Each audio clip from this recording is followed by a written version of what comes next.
이렇게 뵙습니다. 이렇게 모두들 이렇게 얼굴 뵐 수 있어서 감사됩니다. 태풍이 이렇게 왔는데 다들 잘 지내셨습니까? 큰 어려움은 없으셨어요? 네. 예, 아유 감사합니다.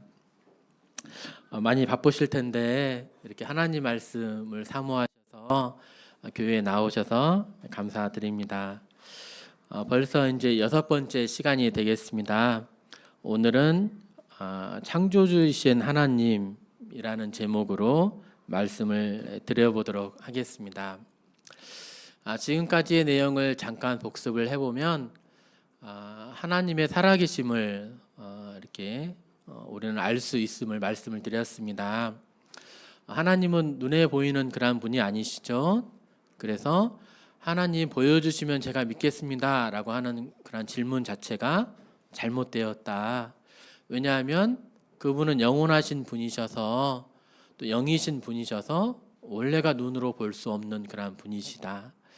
그러면 하나님을 어떻게 우리가 알 수 있는가?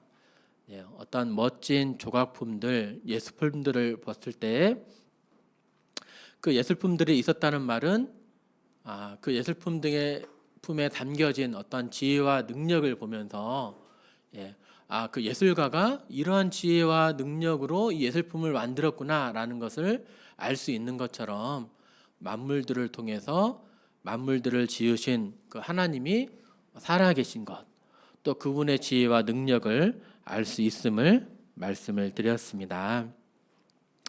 성경에는 또 이러한 말씀도 있습니다. 짐승에게 물어보라. 공중의 새에게 또 땅에게 바다의 고기에게도 물어보라. 그들이 하나님의 손이 행하신 것을 너에게 말해줄 거야 라고 말씀하고 있습니다. 아니 새도 물고기도 땅에 있는 짐승들도 말을 못하는데 어떻게 하나님께서 행하신 것을 그들이 우리에게 알려줄 수 있을까? 근데 그들에게 담겨져 있는 하나님의 능력과 지혜를 우리가 보게 되면 정말 하나님의 손이 이것을 행하셨구나라는 것을 알 수 있게 된다는 말씀이지요. 생명체만 그렇습니까? 지난 시간에는 우주에 대해서도 이렇게 말씀을 드렸죠. 하늘이 하나님의 영광을 선포하고 이 궁창, 우주죠. 궁창이 그의 손으로 하신 일을 나타내는도다. 우주가 정말 얼마나 큰지 몰라요. 지금 과학자들도 세계적으로 유명한 그러한 과학자들, 연구소들이 말하기를 우주의 크기가 얼마나 큰지 아직도 모르겠다. 근데 관찰 가능한 우주의 크기를 어느 정도 짐작은 해볼 수 있겠다. 근데 그게 930억 광년인 거죠. 1초에 빛이 30만 킬로미터인데 빛의 속도를 1초 가는 것도 아니고 하루 가는 것도 아니고 1년 가는 것도 아니고 930억 년을 가는 정도의 어마어마한 크기라는 것입니다. 또 이 우주에는 이 우주 안에 또 얼마나 수많은 별들이 이렇게 또 있는지요. 얼마나 광대한가, 얼마나 놀랍고 아름다운가 이 우주가요. 그런데 이러한 우주를 지으신 그분은 우주보다 작을까요? 크실까요? 우주보다 크시죠. 우주 바깥에서 계시기에 우주를 만드신 그런 분 아니십니까? 우주 안에 있으면서 내가 지구 안에 살면서 지구를 만들 수는 없으니까요. 하나님은 정말 얼마나 놀랍고 경이로우신 위대하신 분인가 만물들을 통해서 우리가 알 수 있습니다.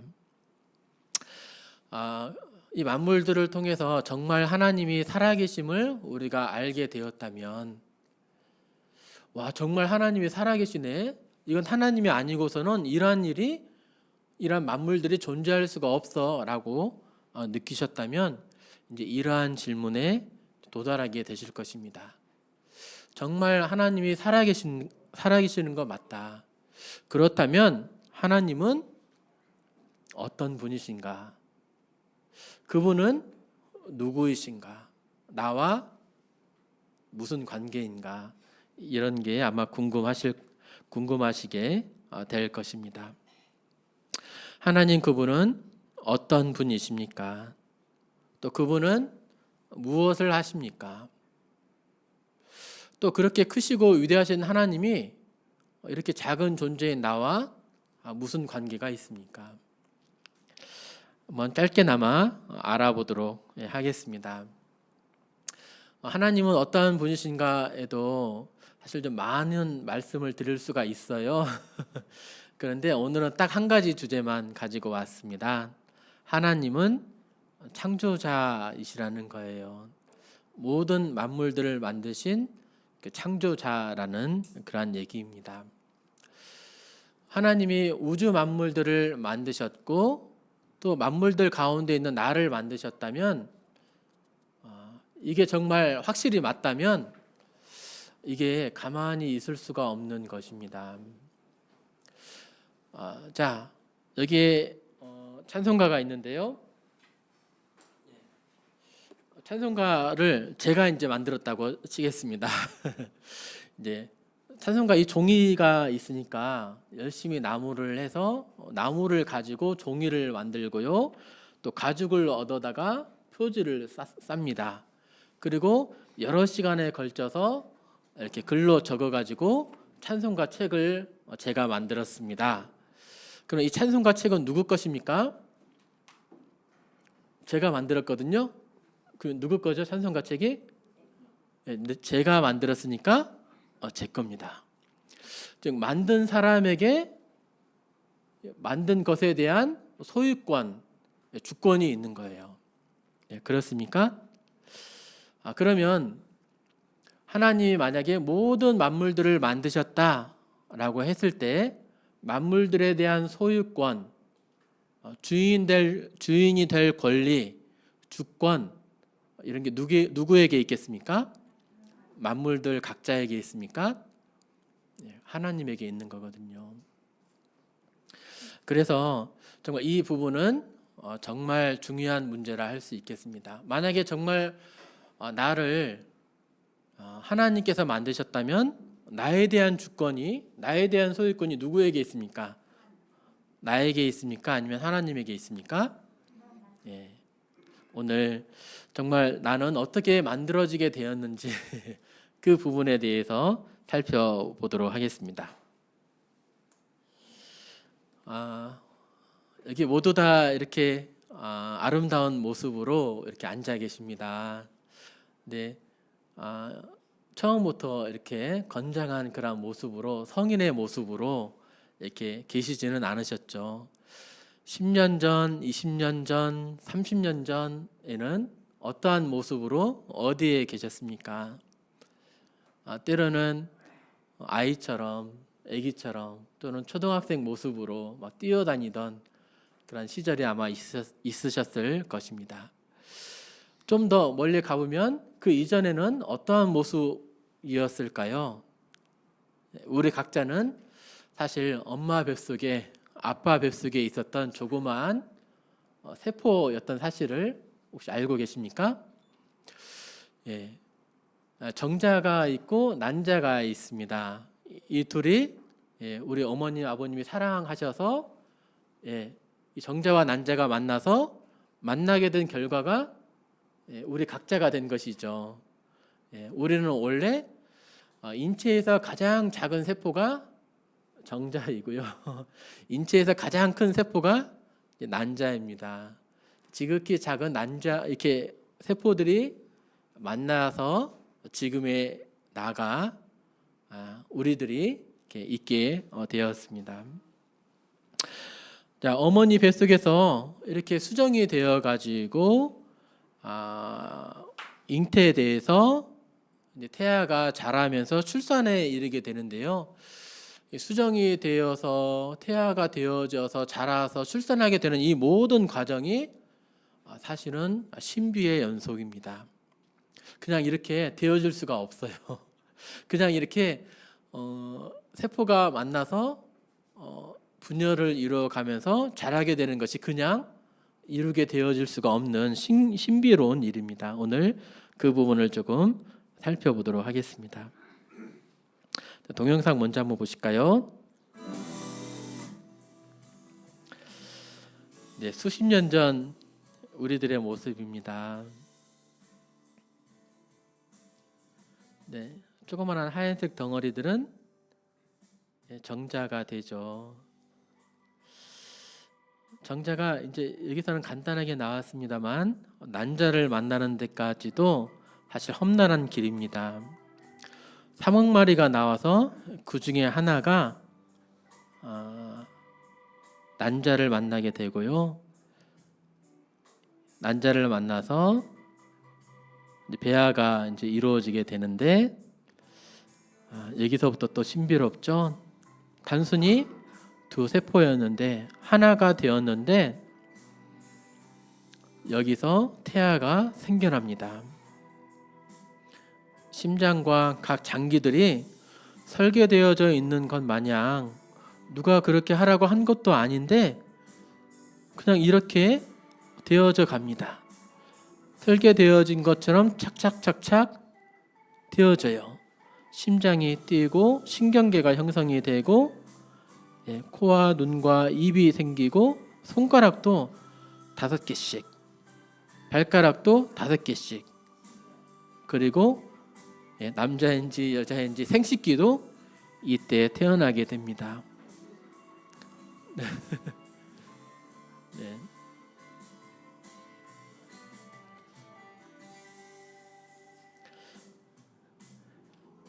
자, 태동도 느끼게 되고 장난도 치게 되고 이제 그러죠.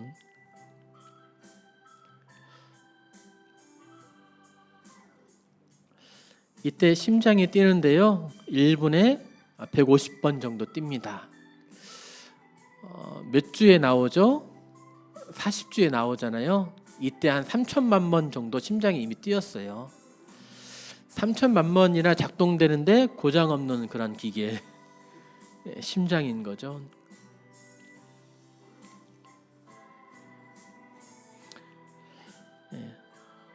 출산의 과정도 되게 신비롭습니다. 어떻게 어머니 자궁이 어떻게 이렇게 커졌다가 또 때가 되어서는 어떻게 또 이렇게 또 수축을 하게 되는가. 그리고 아기는 나올 만한 그런 자세를 잡게 되는 거죠. 그리고 이 좁은 공간, 사실 이것도 적당한 공간이에요. 너무 넓으면 아기가 다 자라지도 않았는데 엄마가 조금만 움직이면 빠져버리겠죠. 네, 이 영상이 말하고 있는 것처럼 사실 그렇게 작은 존재였던 우리가 아기가 되어서 이 땅에 나와서 살게 되었다는 것 자체가 우연이 아닌 기적입니다. 정말 기적입니다. 또 아기가 자라면 어떻게 그냥 막 잘 살아갑니까? 네, 아기 나오면 전 물리면 그냥 알아서 소화시키죠. 소화도 못 시키고 막 토하잖아요. 그러면 어떻게 해요? 안아서 등 두드려져 가지고 트름도 시켜주고, 또 트름도 시켜주면 똥 싸고 막 하면 엄마가 막 닦아주고 막 씻겨주고 해야 건강하게 또 자라죠. 처음에는 목 가누니까 목도 받쳐주면서 이렇게 키우는데 낮과 밤도 알지 못하니까 이때는 낮이야, 이때는 밤이야, 이때는 자야 돼. 이것도 알려줘야 밤에는 또 잘 자고. 이게 어느 순간 또 보면은 목을 또 가누고 엎치락 뒤치락 하고 어느 순간은 또 이렇게 앉아 있고 또 걸어 다니고요. 또 엄마 아빠 하는 순간 엄마 아빠의 마음은 또 녹죠. 네, 그러면서 우리들이 지금 여기까지 이렇게 자라왔습니다. 이 모든 과정을 보면 하나하나가 사실 다 기적입니다. 이 모든 과정 속에 어디 한 가지 과정이라도 잘못되었다면 사람은 살 수가 없어요. 네, 머리가 좀 약간 좀 모양이 이상해서 자궁벽을 통과하지 못했다든지, 이렇게 태어나서도 소화를 좀 못 시킨다든지, 또는 호흡이 좀 안 된다든지, 그러면 우리가 살 수가 없죠. 자, 오늘은 생물학 시간이 되겠습니다. 그래서 잠깐 이렇게 말씀을 좀 드려보면 정자의 모습은 왼쪽과 같습니다.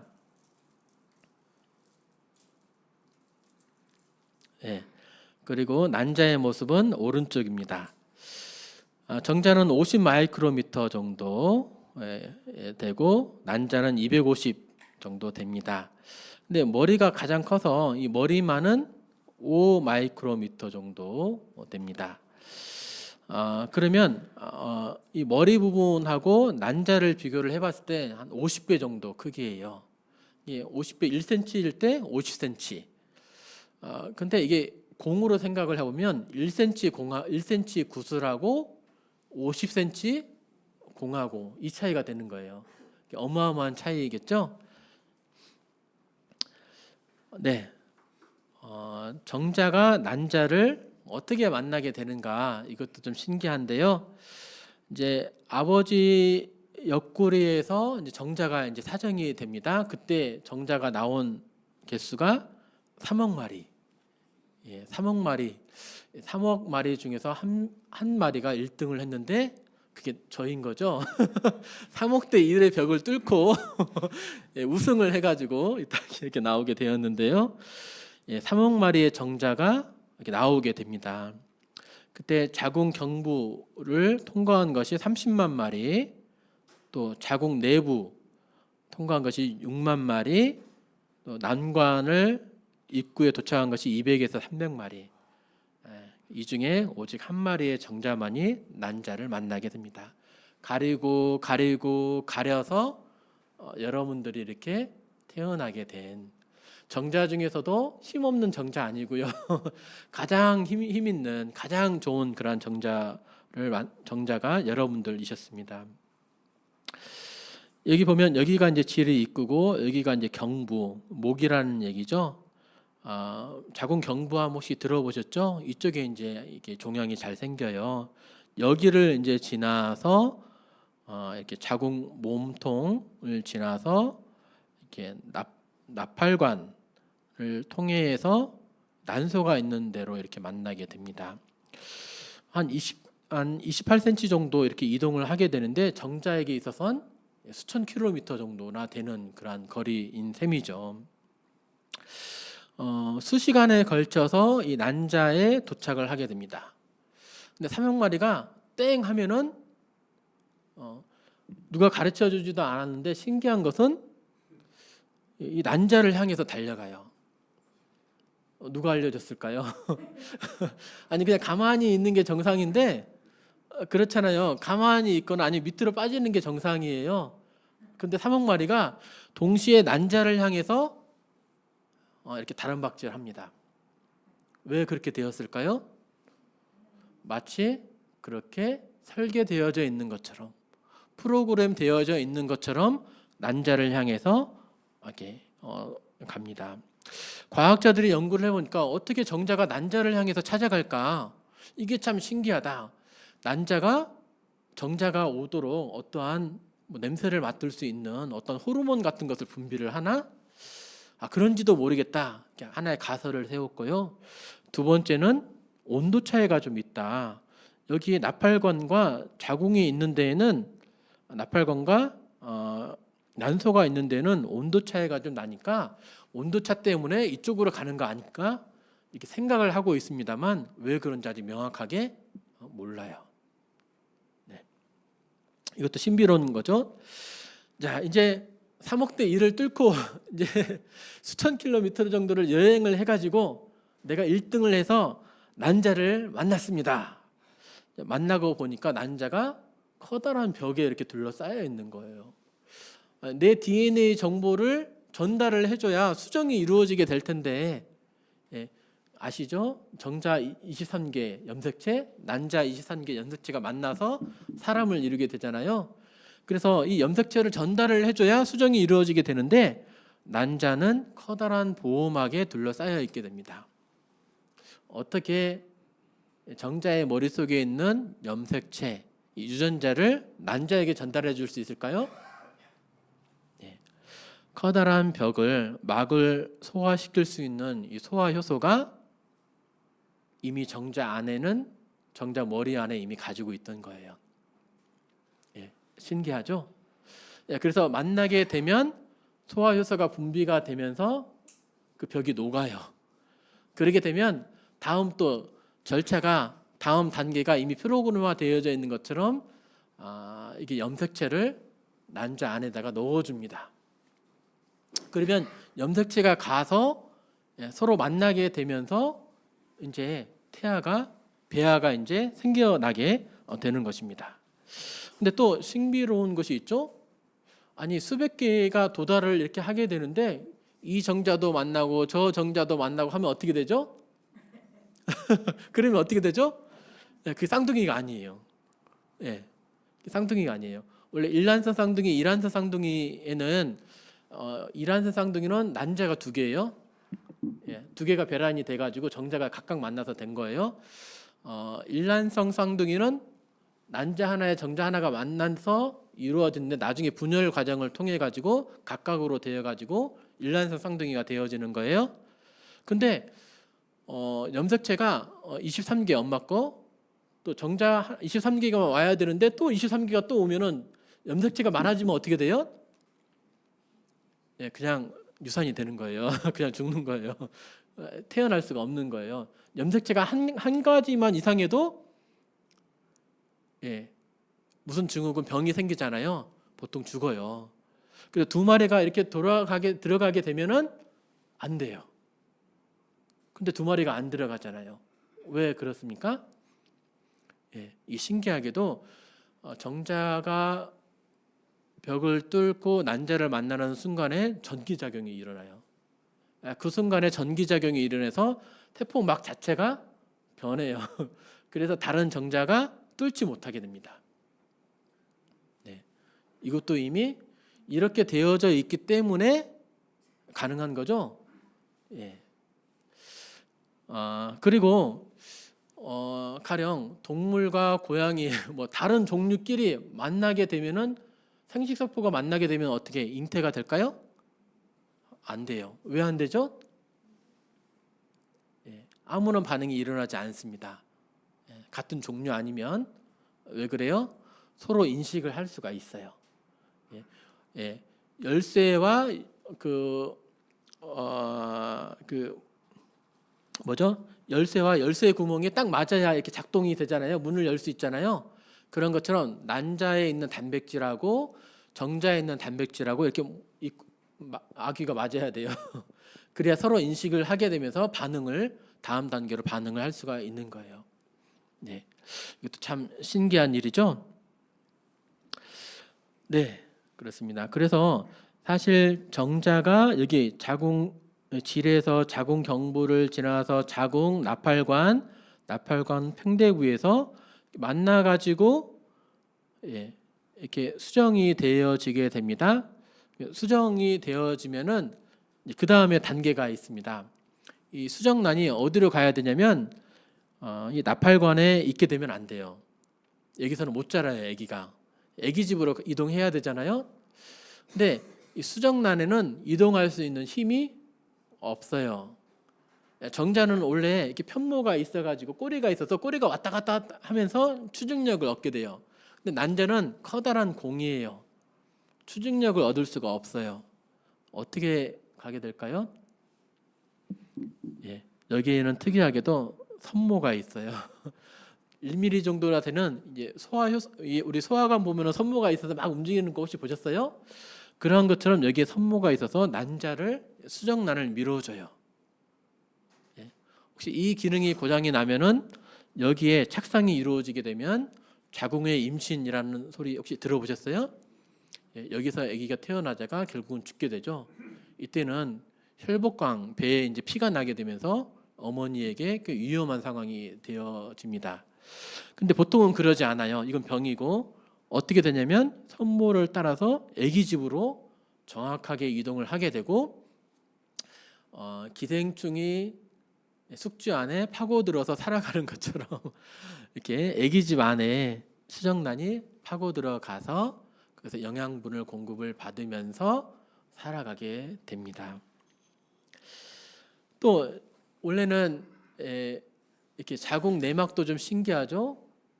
자궁 내막이 막 부풀어 오르다가 시간이 지나면 허물어지면서 생리를 하게 되잖아요. 근데 착상이 딱 이루어지는 순간 생리를 하게 되면 어떻게 될까요? 네, 아기를 뵐 수가 없는 거죠. 근데 어떻게 이제는 왜 생리를 안 하죠? 원래는 생리하게 되어 있는데 처음부터 이것도 생리가 안 하게끔 딱 착상이 딱 되면은 생리가 안 하게끔 이런 조절 장치가 원래 필요한 거죠. 그게 바로 호르몬의 역할입니다. 이런 모든 것들이 다 처음부터 완벽하게 갖춰져 있어야만 여기까지도 올 수 있는 거예요. 그렇죠? 이 중에 하나라도 빠져 있다면 어떤 단계를 거쳐 가지고 처음에는 안 됐는데 이렇게 이제 이렇게 됐어. 그다음에 다음 단계는 안 되는데 이렇게 나중에 될 거야. 아니에요. 아기가 태어나야 뭔가 그 다음 단계의 찬스가 만들어지는데 아기 자체가 태어날 수가 없는 거잖아요. 만들어질 수가 없는 것입니다. 이것도 좀 신기한 그런 부분인데요. 영상인데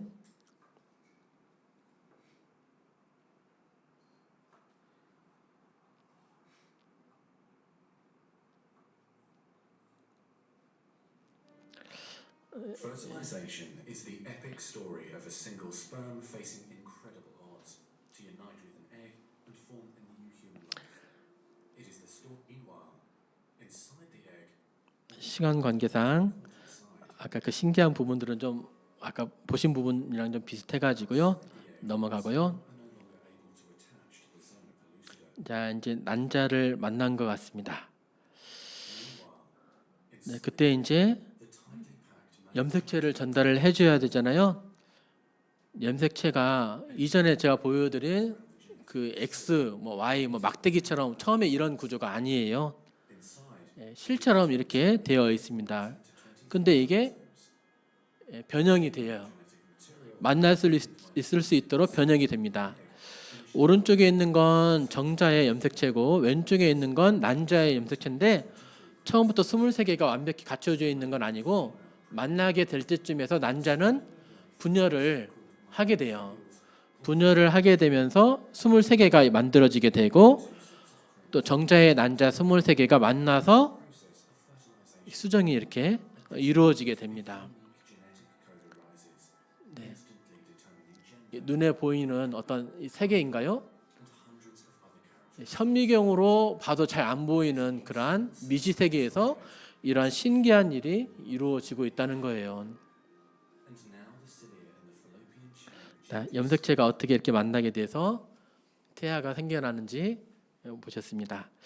자, 그래서 한 35일쯤 되면은 한 1cm 정도 이렇게 큽니다. 그리고 한 55일에서 60일 정도 사이 되면은 한 3cm 정도로 이렇게 막 커져요. 예. 태어날 때쯤 하면은 한 50cm 이렇게 막 커져 가는 거죠.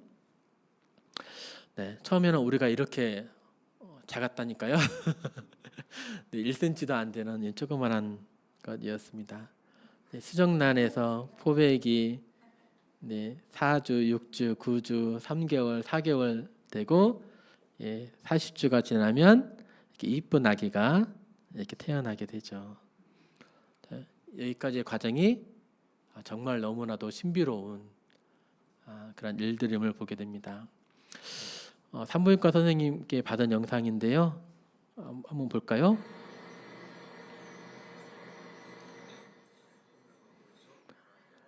이게 아기가 아니에요. 조그만한 점이 아기인데요. 태낭이 있고 또 아기를 둘러싸고 있는 조그만 그 낭이 그 안에 또 있고요. 거기에 이제 아기 씨가 있는 겁니다. 이때 이제 한 2cm 정도가 되는 이제 아기가 보이네요. 네, 아기가 심장 박동도 이렇게 막 뛰는 것을 볼 수가 있어요. 어느 정도 이제 모습도 이제 이렇게 갖춰져 가는 거죠. 네, 이렇게 조그마한 아기가 신기하게 발달을 하게 되고 살아남는 것 자체가 참 너무나도 신비로운 일이 아닐 수가 없습니다. 네, 그렇게 이제 벌써 이렇게 큰 거죠. 머리 둘레도 이제 이렇게 보이고 형태도 이렇게 구분할 수 있을 정도로 커져가는 모습을 볼 수가 있습니다. 하나님의 작품임을 우리는 느낄 수 있죠. 태반 혹시 아십니까? 태반. 이 태반도 신비로웠습니다. 사실은 엄마 피를 통해서 영양분을 아기에게 공급을 받아야 되잖아요. 근데 엄마 피랑 아기 피랑 똑같을까요? 달라요. 근데 다른 피가 섞이게 되면 어떻게 되죠? 죽어요. 우리 몸에 다른 피 수혈을 하게 되면 어떻게 됩니까? 죽습니다. 근데 어떻게 아기가 스스로 뭐 먹거나 뭐 그러지도 않는데 다 엄마로부터 영양분도 받고 면역력도 받고, 그런데 어떻게 아기가 이렇게 받을 수 있는 거죠? 피가 섞이지가 않는데, 그것이 역할이 바로 태반이 하는 거죠. 피가 만나지는 않아요. 피가 만나지는 않지만 물질을 교환할 수 있게끔 넣어주고 노폐물을 받아오고 할 수 있게끔 해주는 것이 바로 이 태반이 됩니다. 어떻게 태반 만드시느라고 고생 많이 하셨죠? 내가 어떻게 태반을 만들 수 있지? 막 하면서 연구를 거듭하셔가지고 막 이렇게 하셨죠? 이게 감사의 제목인 거잖아요. 내가 안 했는데 누군가 해주신 거죠? 누가 해주신 거죠? 이게 저절로 되었습니까? 지금까지 감사를 안 하셨다면 이제 내가 한 것이 아니라면, 정말 하나님이 하신 것이 맞다면 마땅히 감사를 드리는 것이 합당하지 않겠습니까? 당연한 이치 아닙니까? 여기에 또 중요한 또 호르몬이 또 있어요. 아기의 성장에 필요한 그런 호르몬들. 우리의 인체가 그냥 먹기만 하면, 숨쉬기만 하면 살아가는 것이 아니에요. 갑상선 수술만 좀 해보셔도 알 거예요.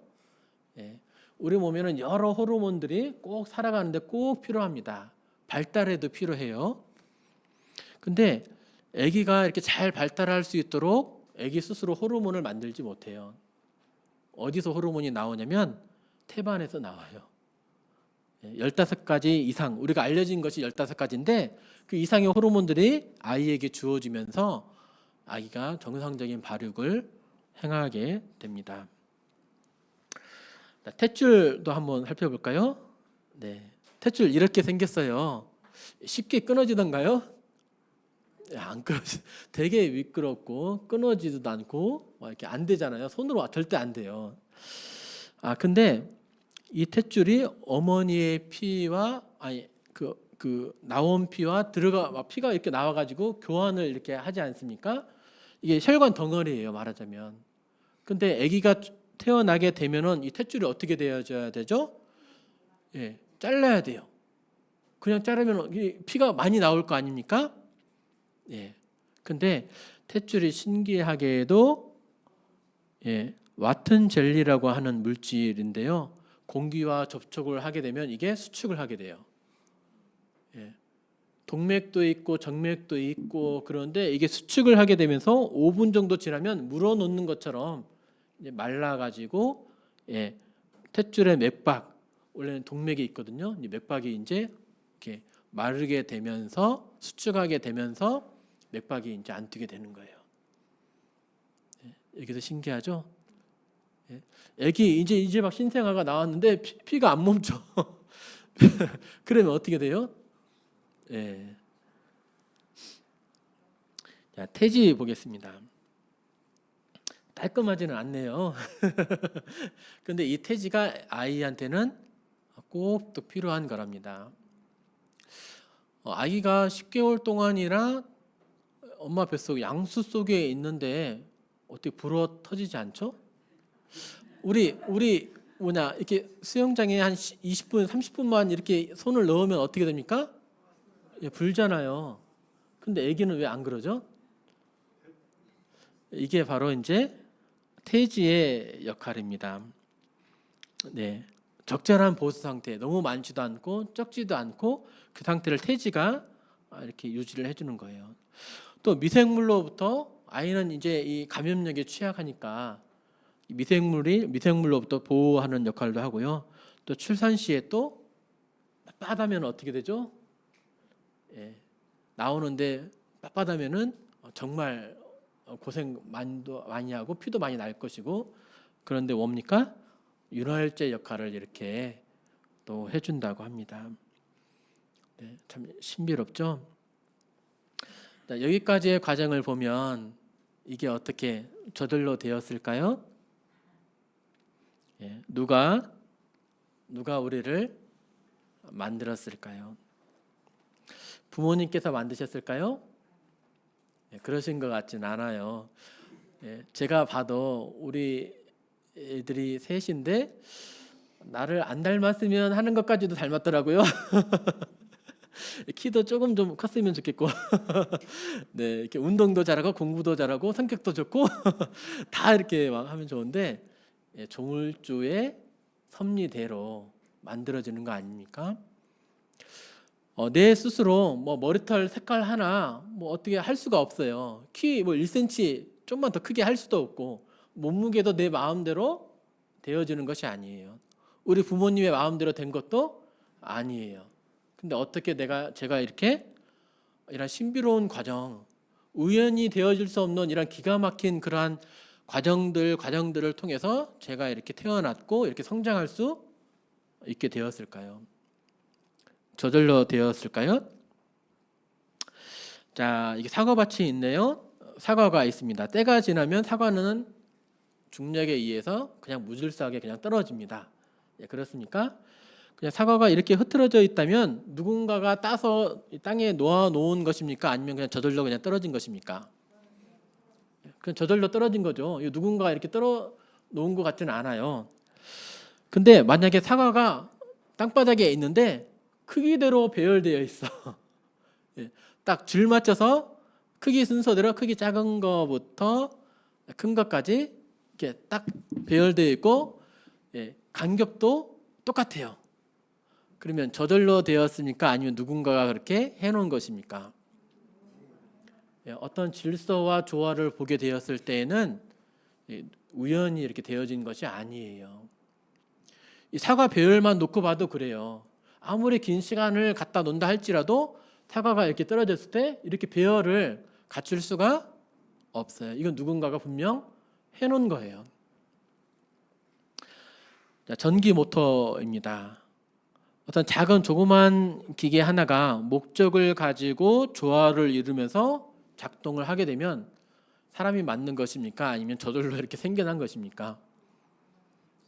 저절로 생겨났다고 하시는 분들은 잘 돌봐드려야 되는 그런 분들이죠. 저희가 잘 섬겨드려야 되는 예, 사람이 만든 것입니다. 어떠한 인격적인 존재가 어떤 뜻을 가지고 목적을 가지고 이렇게 만들었으니까 이렇게 작동하는 거예요. 그렇습니까? 하물며 이 조그만 정자와 난자에서 이렇게 아름다운 생명체가 예, 만들어졌다는 것은 태어나게 되었다는 것은 예, 정말 말로 표현할 수 없는 그런 수많은 그런 단계들이 있습니다. 저절로 되어지지 않는 한 단계 한 단계가 우연히 되어지지 않는 그리고 모든 단계들이 처음부터 완벽하게 갖춰져 있어야 사람이 태어나는 이러한 과정을 볼 때 이게 저절로 되어질 수가 없음을 보게 됩니다. 뭐 사람뿐만이겠습니까? 애벌레가 번데기가 되고 아름다운 나비로 변모하는 그러한 과정이 저절로 되었을까요? 호박씨가 싹을 틔워서 발아하고 줄기가 나고 꽃을 피워서 그 꽃씨가 떨어져서 다시금 생명체를 유지할 수 있게 되는 이 일들이 저절로 되어졌을까요?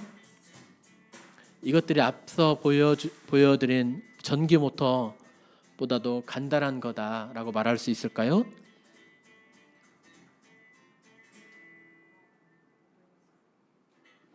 이 조그만 씨 안에 이렇게 되어지도록 다 설계가 되어져 있는 거죠. 그 애벌레 안에 이렇게 번데기 과정을 거쳐서 날아다닐 수 있는 나비가 완벽한 그 나비의 형체가 되도록 이미 설계가 되어져 있지 아니하면 이렇게 될 수가 없는 것입니다. 우연히 저절로 되어졌다고 하는 것은 말도 안 되는 그러한 이야기입니다. 누군가가 어떠한 지혜로우신 분이, 어떠한 능력 많으신 분이 이 만물들을 만드셨다는 그런 얘기입니다. 시편을 기록한 이 사람은 이렇게 표현을 합니다. 주께서 내 장부를 지으시며 나를 모태에서 나를 조직하셨나이다. 내가 주께 감사하옴은 나를 지으심이 신묘막측하심이라. 감히 헤아릴 수 없을 정도로 신비하고 오묘하다. 저는 사실 조금만 말씀드리는 거예요. 제가 알고 있고 또 찾아보고 한 것들, 저는 이렇게 이쪽 분야에 대한 전문가가 아니어서, 저는 산부인과 의사가 아니어서 사실 강의를 들으면서 조금 알게 된 거 말씀을 드린 것입니다. 이것만 해도 굉장히 놀랍더라고요. 근데 알려진 것이 이것뿐이지 사실은 원래는 더 수없이 많은 그런 신비로운 일들이 분명히 있죠. 제가 설명을 안 드렸을 뿐이고 알지 못했을 뿐이고. 근데 어떻게 이런 일이 저절로 일어날 수가 있겠습니까? 사실 나를 지으심이 이렇게 감히 헤아릴 수 없을 정도로 신비하고 오묘합니다. 주의 행사가 기이함을 내 영혼이 잘 압니다라고 우리도 동일하게 고백할 수밖에 없습니다. 자, 여기까지 강의를 들으셨다면 정말 하나님이 나를 만드신 것이 맞습니까? 내가 태어난 것은 정말 우연이 아닌 기적적인 일입니다. 수많은 기적과 같은 일들을 통해서 내가 이렇게 태어나게 되었고, 어머니 뱃속에서 조직되었고요, 태어나게 되었고, 이렇게 자라가면서 살아가고 있습니다. 우연히 되어진 것이 아니라면, 누군가가 나를 만드신 것이라면 그분은 전능하신 하나님일 것입니다. 아멘이십니까? 그분이 나를 만드셨다면 그분은 조물주, 만드신 분이시죠. 창조자이십니다. 근데 성경은 또 이렇게 표현을 합니다. 우주와 그 가운데에 있는 만물을 지으신 하나님께서는 천지의 주제시니, 천지의 만물들의 주제라고 표현하고 계십니다. 주제는 무슨 뜻입니까? 주인 주자, 죄상 제자예요. 주인이요 왕이라는 뜻입니다. 통치하시는 분이라는 것이고 또 절대 소유권을 가진 분이라는 얘기입니다. 주라는 얘기입니다. 쉽게 말하면 주인이라는 얘기예요. 근데 사람이 아니시니까 주인이라고 말 못하니까 주라고 표현을 하는 것입니다. 그분은 만물들의 통치자이시고 소유자이십니다. 우주의 소유자 누구십니까? 하나님이십니다. 그리고 내 자신을 만드신 그분은 나의 주님이십니다. 아멘이십니까? 나의 주인이 내가 아닌 거예요. 내가 스스로 나를 만들고 내가 스스로 살아가는 것이 아닙니다.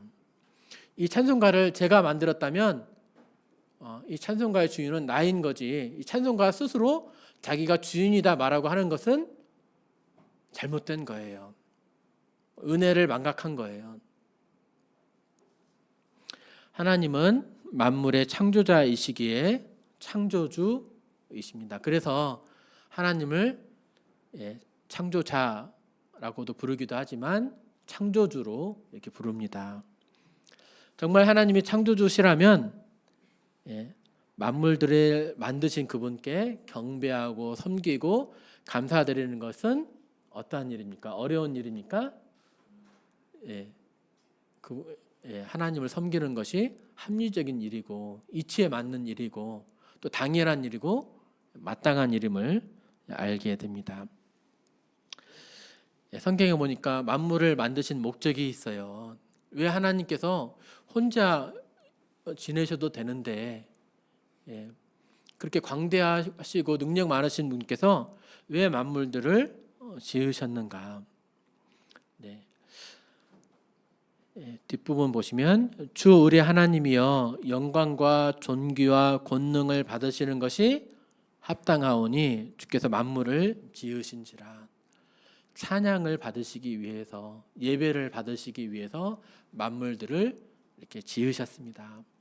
그래서 왜 우리가 하나님을 섬겨야 되는가, 이제 알게 되셨습니까? 왜 하나님을 예배하는 것이 마땅한가, 확실히 이제 알게 되셨습니까?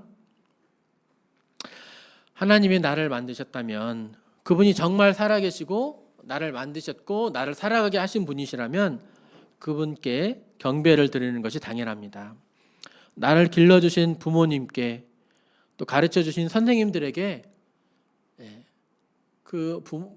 어버이날, 스승의 날만 감사하는 것이 아니라 평소에도 감사드리고 은혜에 보답하도록 살아가는 것이 마땅한 것처럼 나를 만드신 분, 살게 해주신 분께 분을 섬기고 예배드리는 것이 합당한 일이라 하겠습니다. 네, 이상으로 이제 말씀을 마치고요. 다음 시간에는 성경에 대해서 좀 더 하나님이 어떠하신 분인가, 이 성경을 살펴보면서 말씀을 드리도록 하겠습니다. 예, 이상 말씀 마치도록 하겠습니다. 감사합니다.